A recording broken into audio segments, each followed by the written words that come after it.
am Negan. I am Negan.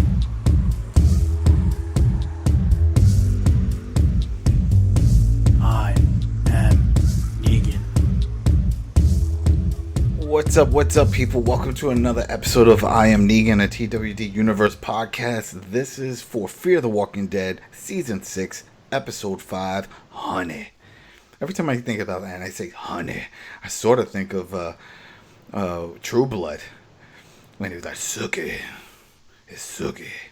Anyway, I miss that show. I'm your host, Adam Vale. Tonight I'm joined by Dana Abercrombie. Hello, everyone. And Richard Bailey Jr. Good evening, ladies and gentlemen. All right, here we go. This was a decent episode. There were some plot holes here and there, but overall, it was enjoyable. It was fun. I like this one. But then again, so far, Fear this season has been on the right track, unlike World Beyond. This has a steady pace and it knows where it's going. And let's get into it, because there's a lot to cover here. And it was fun. I enjoyed this very much. All right, so boom.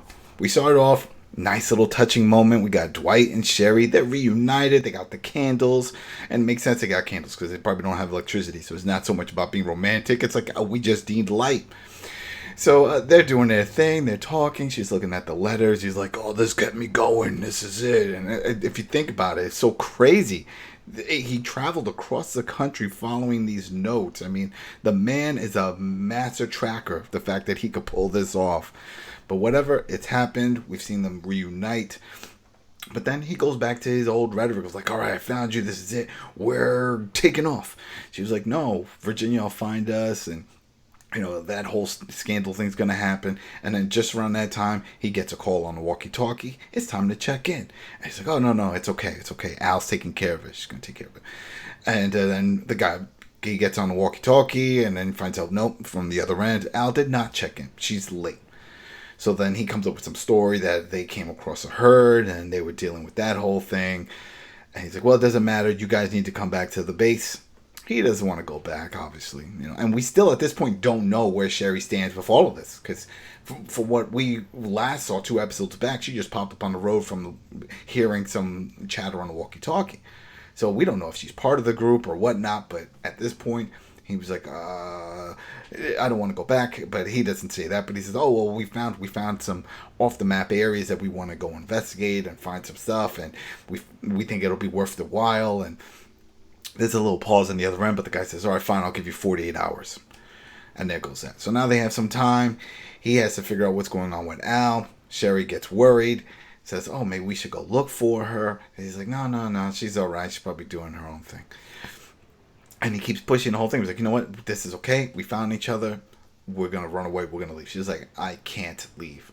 Once she says this, the first thing I think of is like, well, because she probably got a new man. Maybe there's some other things going on, which we get to. So she gets up and she walks out of the room. And it just gets real quiet. And then you start hearing muffling and some scatter things going on in the background. Not walkers, but just noises. And he's calling out to her. She's not replying. He picks up a tomahawk, right? It's like a hand axe. Really cool. He had that on the side there. So he picks that up.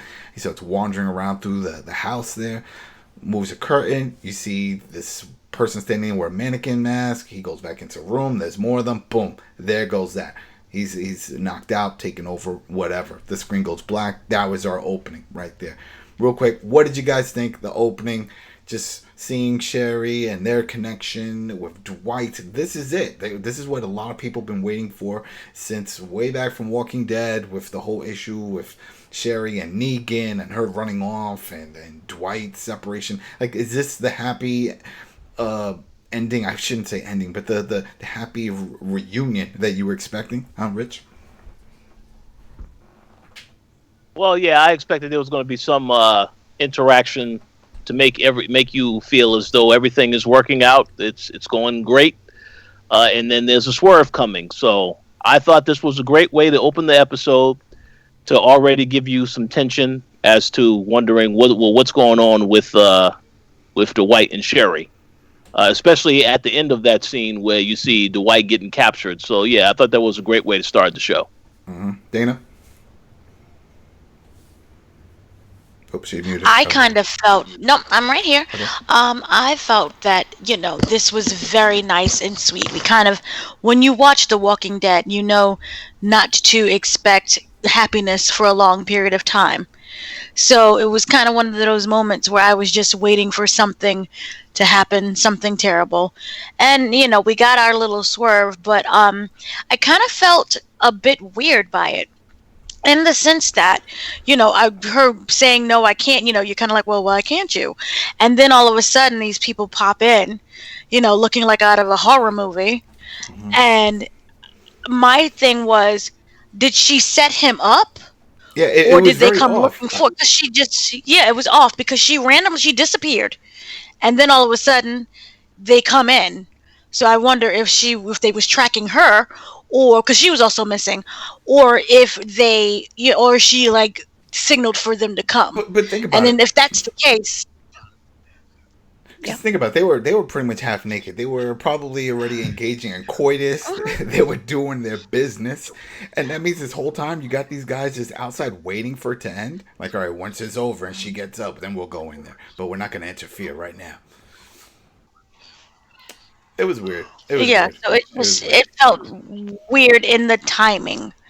The timing felt off. Yeah. And I just wondered if it was kind of like one of those setups. And if that was the case, what a terrible way to surprise the one you love by a bunch of masked men coming to kidnap you. Yeah. And then that's going to lead to the next scene. And this scene, out of all the scenes in this episode, pissed me off the most. And I don't want to seem like I'm bitching on all these episodes, but there's some parts that are just like, what? Come on now. And this is one of them. So the next scene, after we see the opening credit, it's daylight. They take a hood off. You see him just standing there. He's got his hands tied up. This is Dwight. He's in an open area. There's a guy next to him with the mannequin mask and a weapon. Dwight's trying to figure out what's going on. He's calling for Sherry. He doesn't hear anything. So what does he do? He attacks that guy. He beats on him. He grabs the gun, takes the mask off, and points it right at the guy. The guy's mute, not saying anything. And he's like, "Where's Sherry? What's going on here?" Blah blah blah. The guy refuses to answer. In fact, he actually puts his face closer to the gun, as if like, go ahead, shoot. Which tells me maybe there's no ammo in the gun. It was his weapon, so maybe he's like, I don't give a shit. It's a pop gun. I was expecting something like that, but that doesn't happen. We see within that courtyard area on the top, there's a bunch of these guys with the mannequin masks are all pointing weapons down at him. He's like, what the hell's going on? He's not giving up. He's pointing the gun right back at them. He doesn't care. Even if they shoot him, at least he'll get 2 or 3 shots out, get one of them. And then Sherry comes walking down like, "Hey, what's going on? No, this shouldn't have happened this way." I'm like, "What do you mean it shouldn't have happened this way? You were just with him in the room. You could have made sure none of this happened. They could have knocked on the door and be like, "Hey, is everything cool? Oh yeah, this is my husband. That's why I was kissing on him and everything, and I closed the door because we're gonna do our thing. We haven't seen each other for a while." No, instead they did that whole weird surprise, like you said, with the bad guys and all that. And then we get this scene. So then she comes up and she's like, "Oh, I'm sorry for all this, and this is what's going on. And these are people that were part of Virginia's group, and they're outcasts. And I found them a few months ago, and we're going to take her out. That's our plan." He's like, what do you mean take her out? What's going on here? None of this makes sense. Then the other guy, was it the same guy that was on the ground, or was it another dude that comes over with the gun, puts it in his face? I don't recall, but it was one of them. Another dude shows up with the gun, puts it into Dwight's face, and it's like, "I don't trust him. Tell me where she's going." It's like, "I don't know where she's going." He's like, "Yeah, you're lying." Doing that whole thing. Again, do we have to go through this shit? Come on now. Dwight has been through so much already with all this back and forth. Clearly, Sherry trusts him. She just spent the night with him. They must know this. Where did she go when she left? She didn't tell these people anything about him? That part, it doesn't make sense to me. Because I'm thinking if she left the room, she went to report to the other higher-ups of this group to give them the lowdown. Yeah, it was my husband. This was going on. He was with them only by force. He had a group. Because they talked about this. He explained this to her. But I guess she didn't tell anybody. She just left him in this place, went to her own private room, and said, "Oh, fuck it." So because then now we're in this point, it's like, you better talk and this and that. And then another guy comes up behind him with the little cameras like, "Yeah, we got your friend." And he shows up that the whole thing with Al. And, she's over here, don't say anything. And also, I was like, all right, so what? They got it tied up. Something's going on. They're going to use this leverage. Guy's talking about, if you don't tell me what I need to know in 5 seconds, there's going to be guts, her guts spread all over the place with threats. Again, this shit's just pissing me off. At that point, me personally, I would have flipped out, rage quit, grabbed the gun, took my chances. I don't give a shit at this point. I would be like, I'm done. My wife, I just found her. She's with this crazy cult people with these masks. Clearly, she didn't explain anything that I've been going through. I don't got time for this shit. Remember, he was a lieutenant with Negan. He was a badass. We've seen him do some horrible things, and some of that stuff gets brought up in this episode. So I'm surprised that he was still just patient and calm during this. Like, well, I don't know anything. Then eventually, we see a guy come off from the distance with the baby mask or whatever the mannequin means. He comes over, takes the mask off. We recognize him from last season. This is a guy that Dwight had saved on the road, and he's like, hey, he's a good guy. At least when I met him, he was a good guy. He saved me and this whole thing. So I think it's okay. I think he's okay. This right here, before we go any further, what did you guys think of this part here? Because this pissed me off. This really pissed me off because of the fact of what you just said, Dana, with the whole weird, odd setup that we felt with Sherry and the mass people showing up during their intimate moment. And then now, again, it's like, why is he being treated this way when she just made it clear that she's cool with him? What did you think, Dana? That made me question how cool they are with her.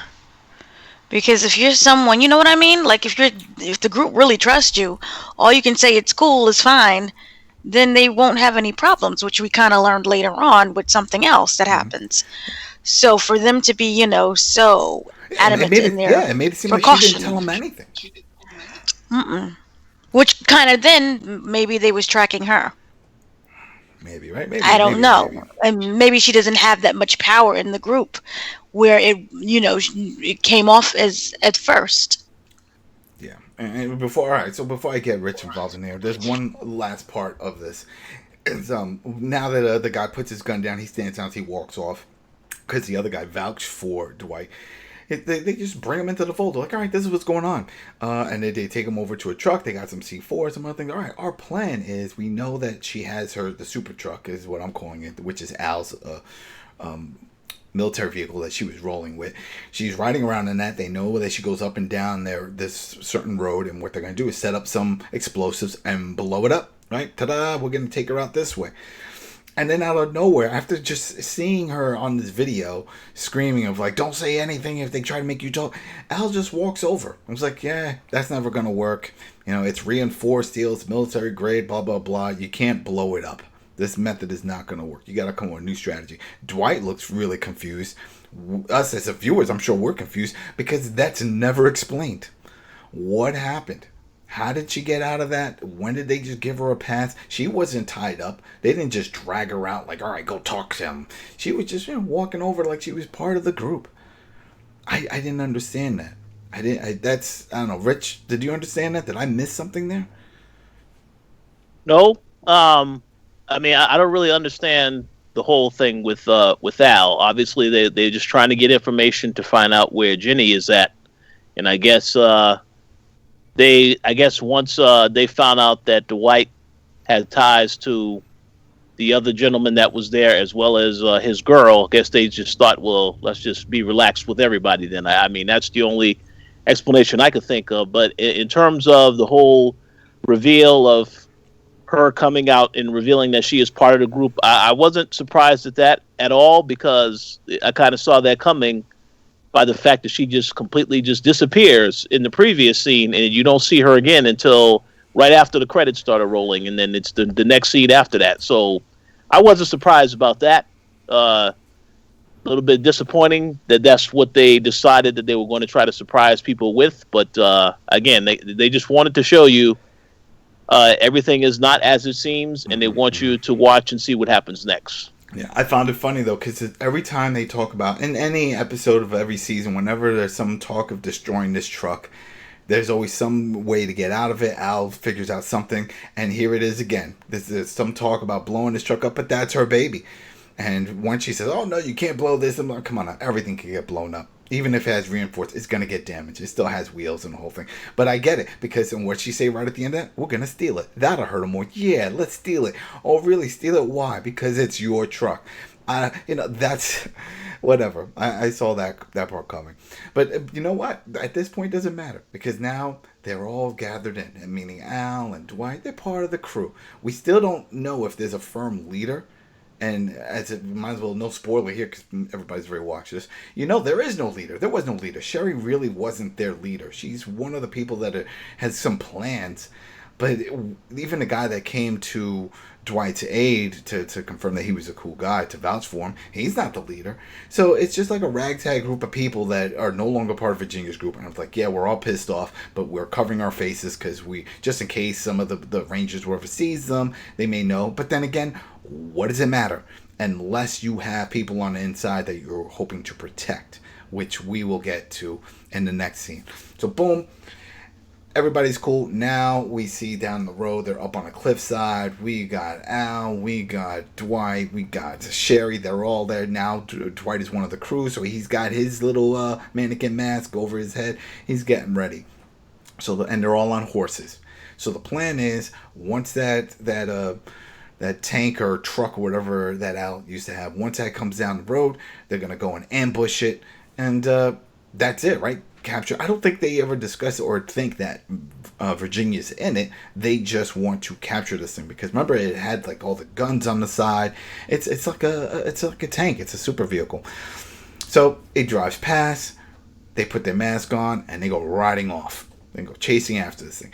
An image in my head popped up of Fury Road, the Mad Max, because it was that type of thing. You got a big open area. You don't see anything else on the left or right side. It's just open road, and this truck, he gets on the radio, just letting them know that he refueled. So that's planting the seed for us, just so we know it has plenty of gas, and that he's heading to base, and it's going to take 8 hours. That is a trip. That is key information there, the 8 hours, because then this explains why. Because then when they keep saying, "Oh, we're gonna get Virginia," well, I'm in my head like, just go to her camp. You know where it is, right? Just go there. Just raid that town. But if it's 8 hours away, it's far. It is they are very far. But then this will bring up another question that you brought up, Rich, when we'll get to it in this scene. So then he hangs up and he's just driving, and sure enough, he looks through his rear mirror there and he sees the horses. No surprise. So he sees that, he's like, "Oh, not happening on my watch," that type of thing. And he opens up the side panel, starts shooting off the guns. And I found it kind of funny, only because it's like, oh, well, I guess this is how they're explaining where they're not getting killed while they're on the horses. They get close to the truck, and obviously, if you're too close to the truck, those are static guns within the tank, so it's shooting out. It can't like bend down and shoot at anything closer. But then again, he's driving. He can clearly see that they're like leaning on the truck. At that point, if I'm the driver, I'm just swerve and bump into them. You're gonna hit the horse. The horse is gonna tip over, and then there you go. You got away from this. This isn't like a stagecoach back in the 1800s, even though I know they're playing it as a Western. But this really isn't that type of scene, because this is a military tank. You know what I mean? It's not a stagecoach. But anyway, they still go down that road, right? So he runs out of ammo, and there's nobody in the back to refuel to refill the machine gun. So he just has to try to swerve left and right. He's trying to bump into them, do that whole thing. It's not working. I'm surprised they even put in my notes, he didn't even knock one off. Come on now, just throw one stunt guy on the floor, show him tumbling, so something. No, that didn't happen here. So sure enough, and then again, this just shows that there was no leader. Dwight is like the front runner for all of this. And I was another surprise to see that here it is, out of everybody that's there, and even Mr. Macho Man pulling the gun in his face and making him like, "I'm going to make you talk" and stuff. It made it seem like he was going to be that guy. He's not. It's Dwight that takes the initiative. He's the one that cuts the radio wire that's on the tank, so then the guy can't call for backup, and then he reaches onto it and climbs the truck. So the guy is swerving left and right. This part, another little hole, not explained. Maybe he got into where the guns are, don't know. Dwight's just in the tank. He's in the tank with him. And he puts a gun into his head. The guy swerves a little bit, he drops, they get into a little scuffle for the gun. Dwight can't get it. So he just keeps kicking at the guy because he's like in an angle. And sure enough, I guess that's enough to knock the door open. So now the guy is halfway hanging out and holding onto the steering wheel. He kicks him a few more times. Driver goes flying out. Dwight takes control of the tank, the truck tank, stops it. All right, we think we're done. When he gets out, the other people show up. They're like, all right, everything's cool. But they notice he doesn't have his mask on. He's like, not everything. He's like, the guy, I kicked him out, but he saw my face. So we have to find him before he heads back to Virginia. And that's another part that sort of triggers in my head. I'm like, we just saw this open field. There's open area. There's nothing around. We heard him say he's 8 hours away. They must know that the base is far. There's no way he's going to get there on foot. But yet they're sort of panicking at this point. I didn't understand that, but whatever. But sure enough, there was no reason for it because they only walk a few feet. You see you hear the Western music start playing in the background, and then we see Morgan on the horse with the cowboy hat and the trench coat. He shows up, he's laughing. He's like, "I think I found something you lost," and sure enough, he's dragging the truck driver. There we go. Dun dun dun dun. This is how he reunites with the group. What did you think, Rich? You had some words about this. What was your thoughts when you saw Morgan just in the opportune time and moment show up to save the day? Well, I'm going to use a phrase that was made very famous by Miss Dana Abercrombie. The matter of convenience, ladies and gentlemen. Obviously, this is a Western, but let me just say a few other things about what you said. Yes, first and foremost, the Morgan thing, completely unbelievable. I know we saw in the previous episode he got into that car accident, so I guess it is believable that he didn't have access to a vehicle anymore. But yeah, it just so happens he shows up right at that time, so he had to have seen this happening on the open road for him to get involved. But that's what we are left to assume as the viewer, and then of course they want to bring in the moment of the reunion, which I think people was waiting to see when Morgan was going to start reuniting with other characters. So that's why that's in there, but it absolutely didn't make any kind of sense. Two other quick points that I want to make before you go to Dana. Talk about the actual scene of them trying to get access to the truck. I will give them credit and say that they tried to make that exciting with the whole action packed of, because as a viewer, I was wondering, how are they going to get access to this truck? The one guy driving didn't look like a threat at all, but I was curious how they were going to do it. So you saw them take out the radio communication. That was great. So that's good. But here's the second point that I wanted to make. I don't think Dwight should have been the guy to try and take out the driver, because that was very sloppy how he jumped into the vehicle and then you're kicking the guy out. Dwight is supposed to be a changed guy, so I have heard of people getting seriously injured from a moving car. If you kick the guy out and he gets, I don't know, grazed or even killed, then that's not a good look for Dwight. So I would have had someone who actually was ready to take on action be the one to actually pull that off. I don't know, maybe Al, since it is her vehicle. I mean, it probably would have made a lot more sense. But yeah, I thought that was very sloppy how he went about taking out the guy, because the guy was reaching for a gun. If he had got a hold to that gun, he would have shot Dwight. So just got lucky of kicking him out just at the right time, in time for Morgan to make sure that he can catch him. So a little bit too neat with the writing to try to make it convenient, but that's my thoughts. Dana, what did you think of this whole action scene here? I thought that it was hilarious, and yes, very convenient. In the fact that the guy should have just probably died and then called it a day. But the fact that they couldn't find him, and then Morgan kind of slowly with the whole horse thing, and he's hog-tied, by the way, to make it extra, which he had all of that time to stop him, hog-tie him, drag him back.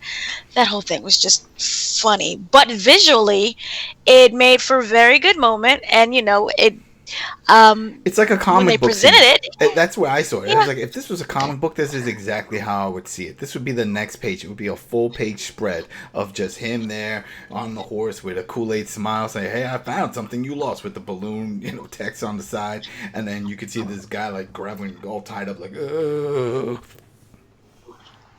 Basically, yeah.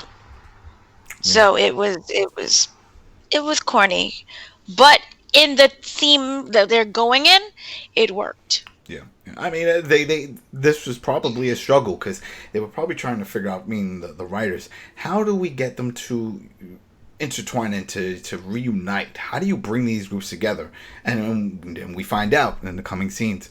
So now they're all walking together. They're talking. We got Al, we got Dwight, we got Morgan, and the rest in the background. But the three are at the front talking about it. And Dwight says, "Oh, I thought you were dead," and that just goes back to what we from the first episode, where Virginia made it seem like she was going to tell everybody that he was dead. It's like, you know what? You may not be dead, but they don't need to know that. I'm just going to tell them you're dead. So he thought he was dead, and he was like, "Yeah, she shot me. She definitely shot me and left me for dead." And it's like, "How'd you make it up?" It's like, "I don't know. Somebody, a stranger, helped me." So I wonder if that stranger's going to come up, because I still don't think we know the identity of that stranger. We know the person left him in the water tower and all that, but we don't really know too much, and maybe that'll come up later.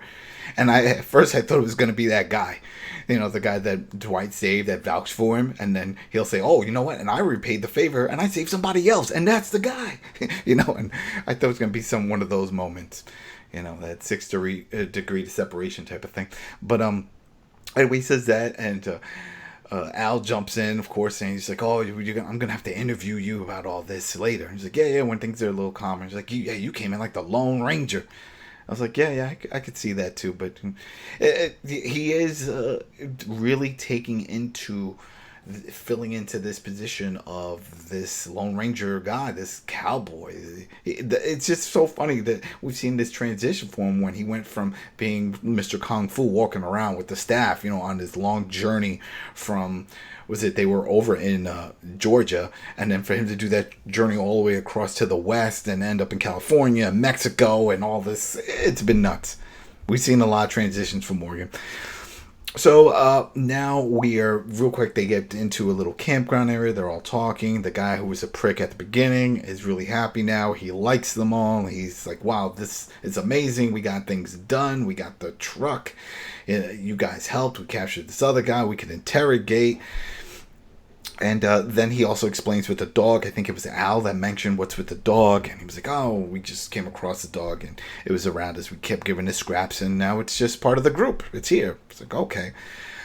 Morgan is super thrilled to see that Sherry and Dwight have reunited. Dwight says, "Hey, it's only been like a week. Everything is cool." That timing also doesn't make much sense, only because they always have to check in every 24 to 48 hours. So I don't know how they've been prolonging that check-in. Whatever. That's just logistics. Guess they're like, come on, no one gives a shit. Right?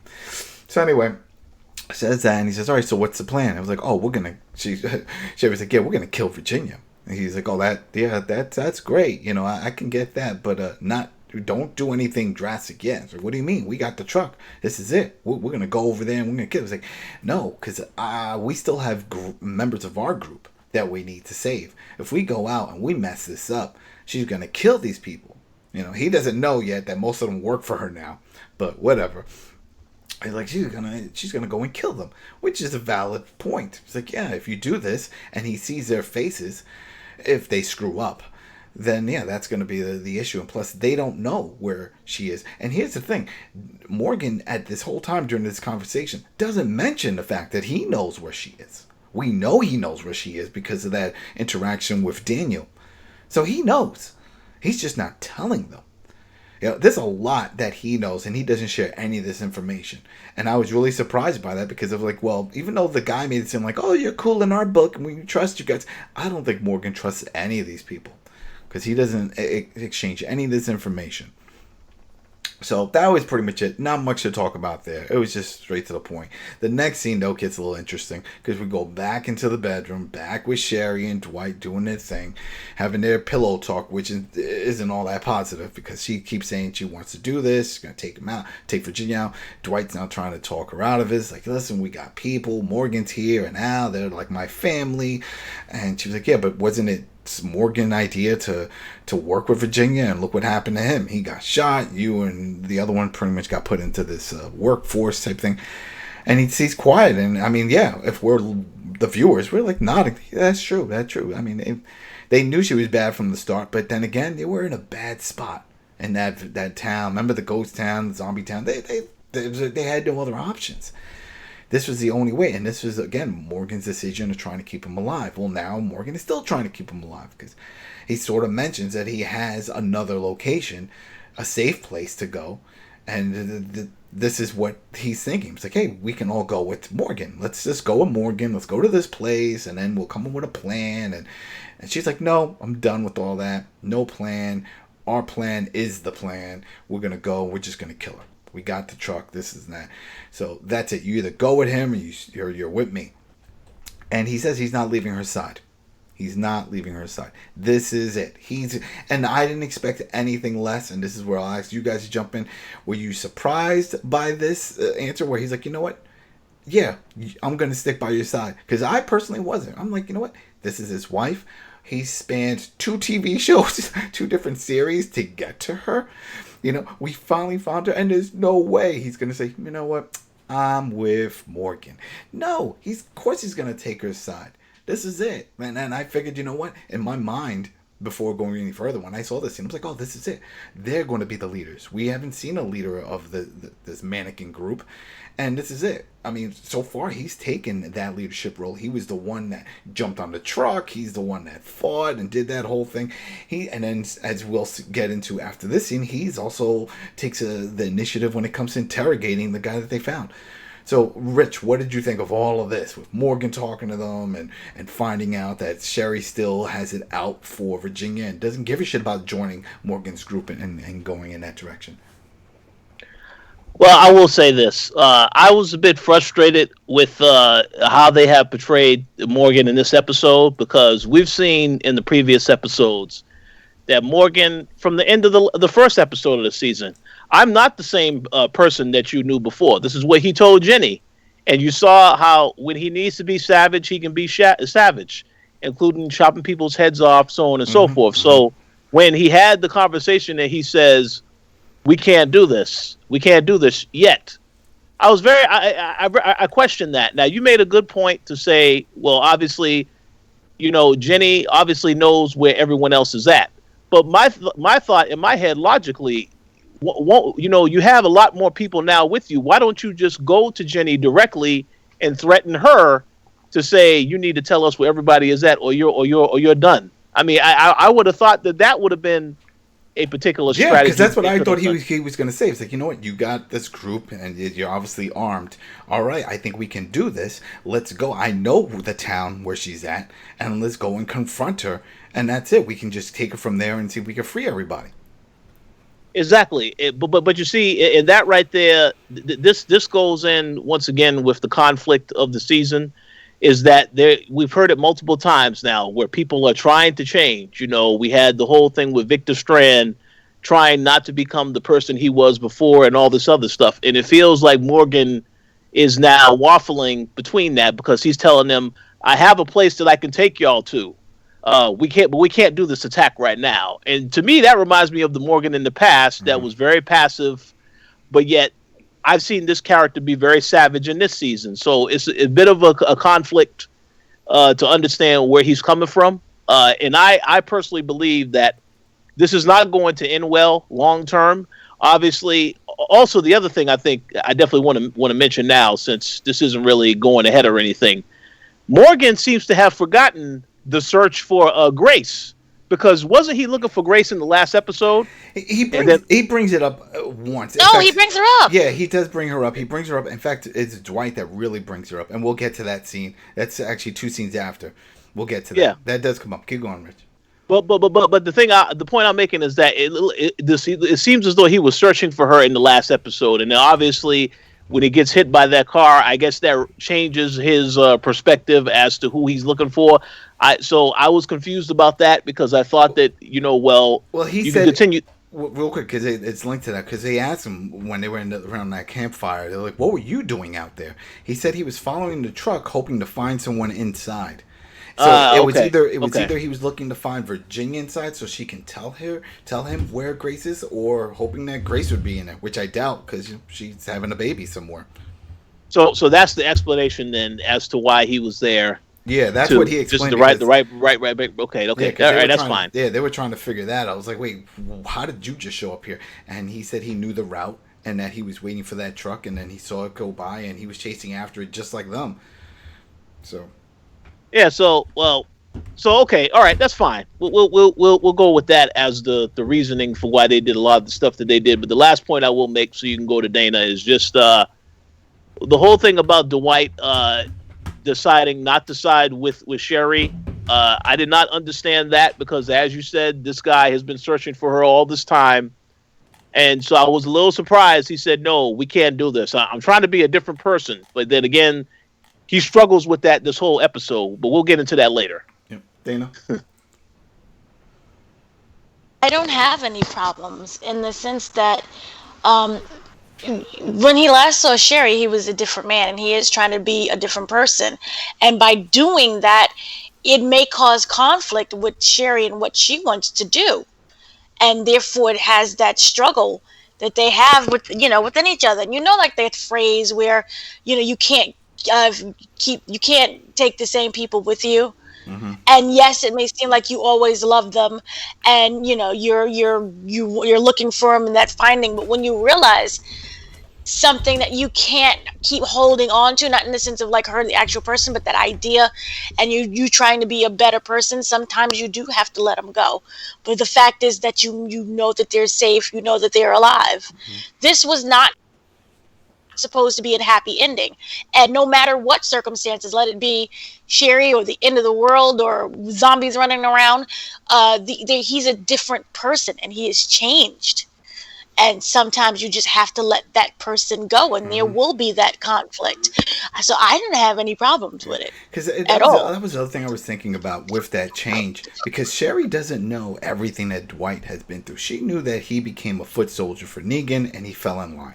That's it. She doesn't know about what happened with Alexandria, with Rick, and that whole thing going on there. She doesn't know the transformation that he's made.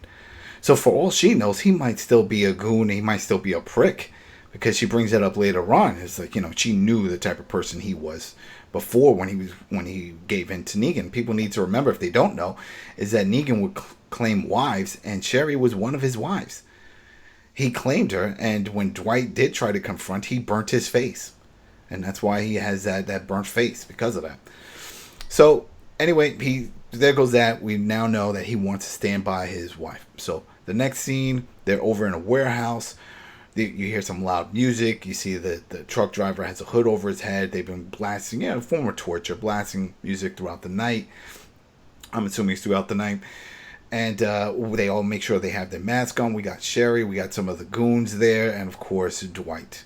And again, this is with Dwight taking the front step on this. I don't understand. I guess they did. Was it always going to be? Was it Sherry in charge? And now that Dwight's there, she's giving him, but no one else is stepping up. I don't know. It's something about this. Rich, I just want to make a comment and say I think that was designed to keep you guessing the whole episode whether or not Dwight was going to go back to him to being himself. That's why they had him in these situations, because otherwise it wouldn't make sense to just have him always as the front runner in this type of stuff. Yeah, I could see that. So then he goes up and he said he takes the hood off him and starts asking same questions that they asked him. It was like, where's Virginia? Where's she going? And I felt like saying at that point, why don't you ask Morgan? Because Morgan knows exactly where she is. But whatever. He's over here asking this guy's guys. I don't know what you're talking about. And this and that. He starts mouthing off. He doesn't give a shit. Right? And then he said something to Sherry. He said, what about you? What was it? Sweet cakes or sweet lips? He said something. Sweetheart. And he was like, Dwight, don't you talk to her. Don't you look at her. He gets all up in it. It's just like it really triggered something. And that I felt that was a little bit too much. Because it's to the point that he even just took his mask off. Because right before that, I should say, I don't want to rush it because that scene got to me. But he splashes some, gets like food or whatever on the guy. And then they bring a dog out. And the dog is barking. And then the guy says, like, what are you going to do? You're going to try to kill me? He's like, that's not going to work. You're not going to get anything out of me. And then that's when he makes a comment over to Sherry. Dwight gets heated. He's like, you don't talk to her. But then he does the dumbest thing you could do. He takes his mask off, and the guy has the best comeback line ever. He's like, oh, I see why you wear a mask. Oh, there you go. He gets punched in the face. I don't know if someone that is tied up in a warehouse with whatever puppy chow all over him and a hungry dog growling would come out with a smart remark like that. But he did anyway. He gets a punch. Yes. Why does the man's personality have to die? We don't. Yes, personality. If you're about to die, you have also, great personality. But see, then you think because he made it seem like they weren't going to kill him. He didn't believe they were going to kill him. So it wasn't like a man ready to die. He was like, "You're not going to kill me." He just didn't buy into it. Well, then if you're sure they're not going to kill him, wouldn't you be salty and savage too? I guess he was pushing their buttons, but then the dog was getting closer, he's barking, and he's doing the whole thing, and then we see Morgan off. Well, first Sherry makes a comment, like trying to calm Dwight down. She's getting nervous, which I don't understand. I mean, don't you want to know? You had another buddy put a gun to Dwight's head. Come on now. Obviously, this is your group's tactics. This is how you're doing things. He's just going along with it. I mean, that's not his dog. That dog was already in the camp, right? So anyway, we see that there was a rope or whatever that was chained to the chair. The chair tips over because Dwight's in his face and the whole thing. And then that gets cut and we see his Morgan in the background. He's like, what's going on here? It's like, well, what do you think is going on here? And he's like, well, let me talk to you outside. It's like, okay. So then they go off, and I found that also kind of odd. There's a whole group of other people. They're like, no, we're in the middle of interrogation. You just got here. Let her do our thing. But no one gets involved. They just, all right, fine. And then the next scene is really quick. We just see Morgan and Dwight outside, and Morgan's like, what's going on? Why are you doing this? I thought we came up with a plan. I think I told you. I got a place for us. And they're like, no, we're not doing it your way. We're doing it Sherry's way. We're doing it this way. We're going in hard and fast. We're going to go.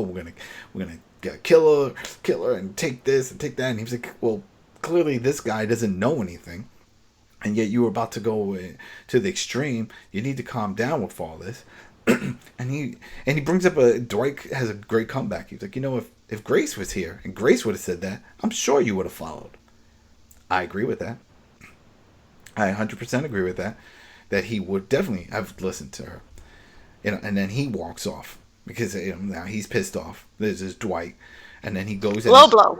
Yeah, it's a low blow, but it's an accurate low blow because it's true. It's basically saying, you love that woman, you would do whatever you could. You knew I was searching for my wife. This is my wife. This isn't like some puppy love thing. This is a woman I've been searching for. I found her. She has a common enemy and someone that we hate. And now I'm going to help her take this woman out. We tried your way. And he even throws it back at Adam, saying, we did it your way before. And it didn't work. So now this is the way we're going to do it. Dwight approaches the truck with a bunch of other people there. They're like, oh, he talked you out of it? Like, nope. He said, we're going to do this. We are going to settle this. Sherry then gets involved and just wants to ask some questions about all this. I find it funny that she's a little bit concerned with the whole thing with Dwight. Now, before I even go further, what did you think of that? Was this all cool with you, with this warehouse scene and all that, Dana? It just further shows kind of the tension of the group, and I was gonna expect there would be some type of sabotage because there's such a divided disagreement between everyone. So for me in that moment, I didn't have any problems with it because I was expecting something more. But the fact that he did call in Grace was like, for me it felt like a low blow, but it was a low blow that could actually get to him. So it, for me, built up the anticipation of what could happen next and whether or not this plan was either even going to happen at all or how successful it would be if everyone's all arguing with each other. Yeah. And Rich, I'll bring you in on the next part because this is a quick one. While they're there and they're trying to figure out the plan, and he was like, oh, well, come up with another way of torturing this guy. I'm like, come on, we all know torturing just doesn't work. And this guy, like, as you said, he doesn't give a shit. He's over here smarting off. He doesn't care. If he was going to talk, he would have talked already. So that's when Sherry jumps in and was like, well, we have something else. Let's give Sherry something she wants. He has to check in 48 hours. And now this timing does add up. It was like, all right, well, the day before, and then now, that's 48 hours. We're already in the second day. This makes sense. It says call in. and tell him that you found something. So sure enough, he's like, yeah, that's right. So he calls up and he tells them, say, hey, listen, I found something. Remember I said it was going to be worth our while? I found it, found a bunch of people, and we need to bring Virginia down over here, and we could just bring these people in. And there's a pause, and the guy says, all right, we'll see you by nightfall. And he's like, oh, that's great, that worked. In my mind, I'm like, no, that did not work. There's no way in hell she is going to be traveling with this group just because you said you found some people. That no leader does that. This is not going to happen. There's going to be a bunch of soldiers showing up, Rangers, and there's going to be a fight. I don't see this at all working out in that way. But they make it seem like, oh, yep, see, piece of cake. She's coming. We got about 100 people here. Everything's going to work out. And so then now we get another one-on-one with Sherry and Dwight. Sherry now is concerned, and she sees, right, and she asks Dwight, she's like, hey, were you really going to sick the dog on the guy? And he was like, no, I'm just, trying to scare him and do that whole thing. But she is nervous with all this because she sees what happened. So she's seen him before with the whole thing with Negan and the sanctuary and all that. And she's scared that he's going to fall back into that, which I don't understand, because her aggression toward Virginia and all this made it seem like she was all for this. It's like, yes, and he was just buying into it. That's the way I saw it. I was like, you know what? He can feel her energy that she's projecting. It's very aggressive, wanting to go after Virginia, and he's just saying, you know what? I'm 100% in. I'm all in on your side. I'm going to show that aggression. Let's do it. And for her to have this scene where it's like, I don't know, now I'm a little nervous. You can't do that. It's like, fighting with beating up on a dog and training it to fight, and then it starts fighting and biting everybody. I'm like, I don't know why he's so aggressive. I was like, well, you were training him to dog fight, and now it has to be reprogrammed. He was, in a way, reprogrammed when he came into this. Dwight came into this group and told us, come on, let's just run away. Let's get away. It's the start of life. But no, she's all about the fighting. So this scene felt very out of place. I didn't really appreciate that. I felt that it just didn't flow right. That now she's gonna have a change of heart. But real quick, anybody have any issue with this conversation with Dwight and Sherry? Dana? Yeah. Rich. Yeah, the only point I will make is that, the constant back and forth of the struggles.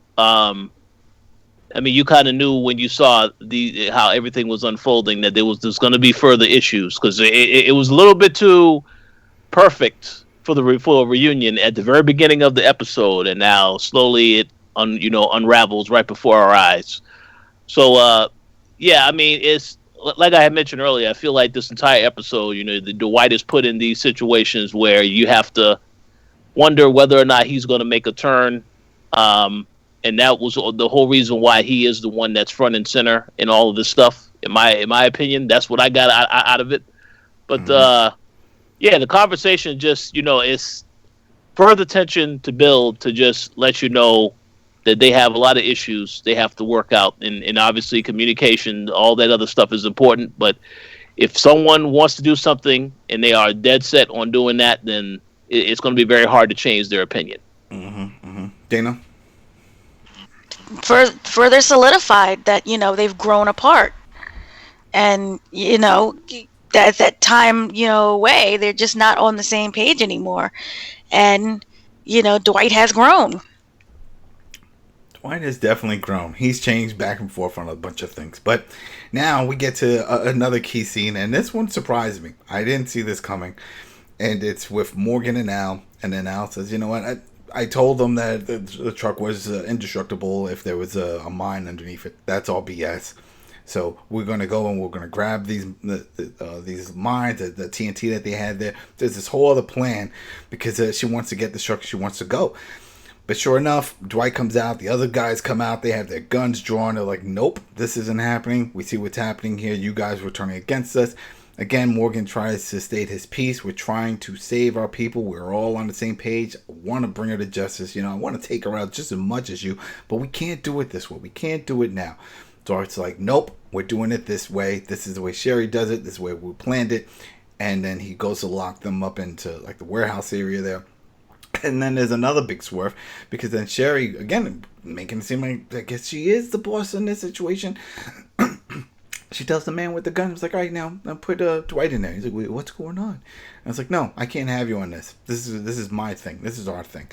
And when this happens, I didn't see it coming, but then I sort of, from that explained that last scene, that maybe she feels he's too much of a loose cannon, and he's reverting back too much of the way he used to be when he was with Negan, and she doesn't want that for him.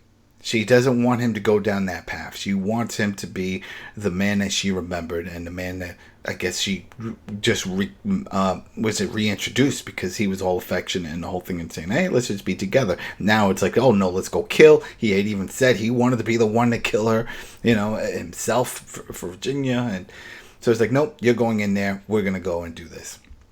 That was a big surprise. I just couldn't. I don't know. I think this was really quick. These past 2-3 scenes here, a lot of flip-flopping, on where they wanted us to go. And I guess it was just throwing us for a ride. All right. So real quick, we get another little night scene here. It's we hear what? Dana, you want something to say? You had something to say? Oh, sorry. I hit the button by mistake. Oh, okay. All right. So now we see the group with Sherry. They're talking about, I guess they have scouts further up on the road. They said, "Hey, we see a convoy, whatever. They're about 10 minutes away. They're close." All right, so this is going to go down.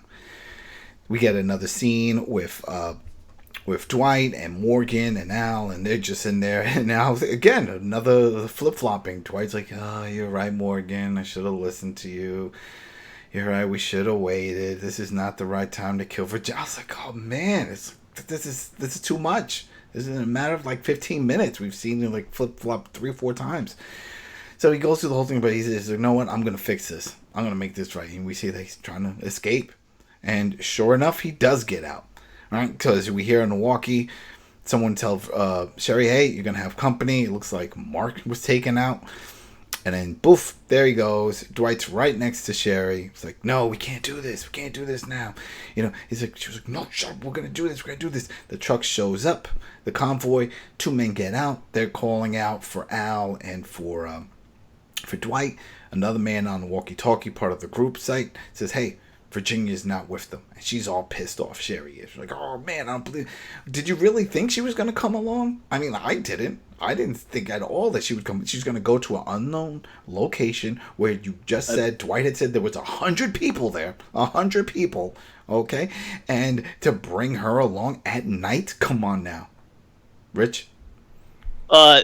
2 quick points I want to make here, and then I'll let you continue. I just want to say that's a very quick drive for 8 hours that they got there. Mm-hmm.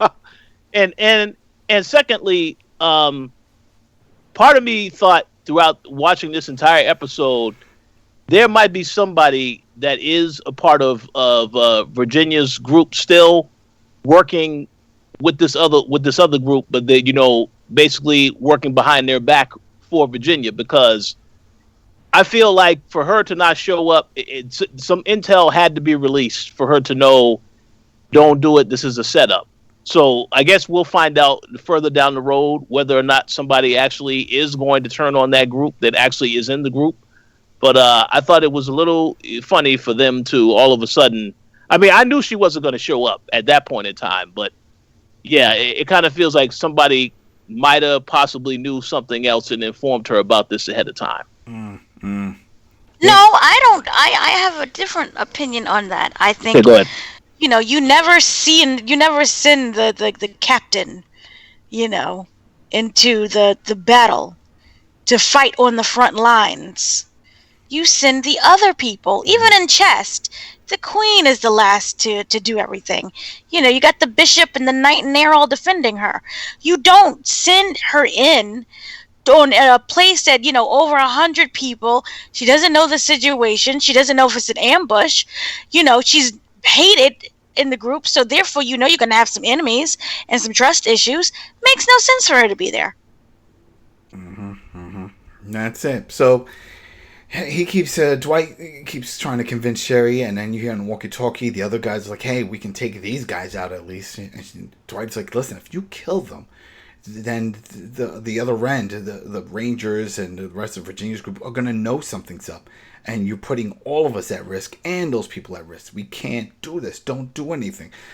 She's conflicted. She doesn't say anything. You see the two men get back into their trucks, and they're like, Al and Dwight have to come. I'm going to have to come up with a good explanation for all this. And then they drive off.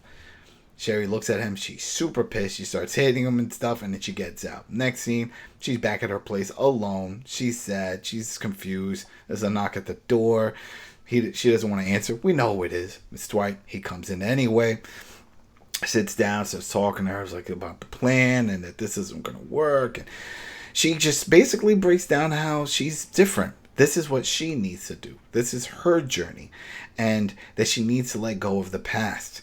And pretty much that he is that link of the past. She sees him and she sees the past. It doesn't matter about the change. And she tries to fit it in, and we've all been there. You've all, whether you've been in a relationship where you were with someone and whether it didn't work out or you just drew apart, maybe you went to different schools and was like, hey, I'll see you when I see you. And then you rekindle years later and you think you can pick up where you left off, but you can't. A lot happens in between. And clearly a lot happened to her. She feels this is her place. This is her journey. She has to be part of this. This is what Rich? Sorry, can I ask a quick question? I'll let you finish first.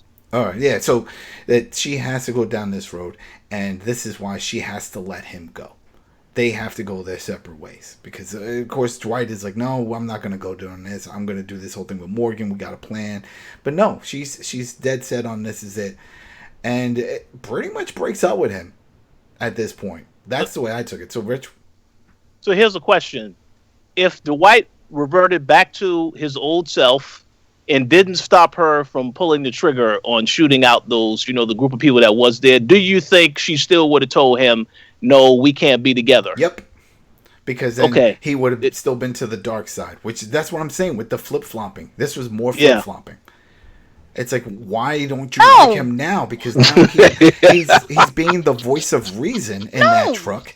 And I thought she was going to reflect on it. And when he walked in, she would agree. It's like, you know what? You're right. You are a changed man. You're not going toward the dark side now. And I see that I was going toward the dark side, meaning Sherry going toward the Negan side of things. And you stopped me. Thank you. Now we can fix this and let's work on a plan together. Where's your buddy Morgan? But no, we didn't get that. So Dana, what do you guys think about it? My thing is no.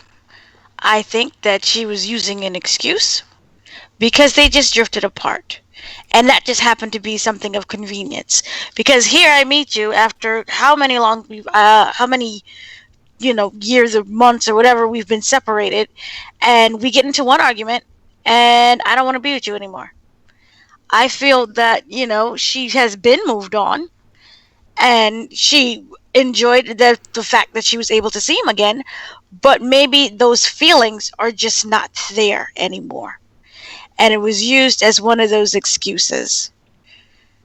And it just happened to be not necessarily a matter of convenience, but it happened to be what it is.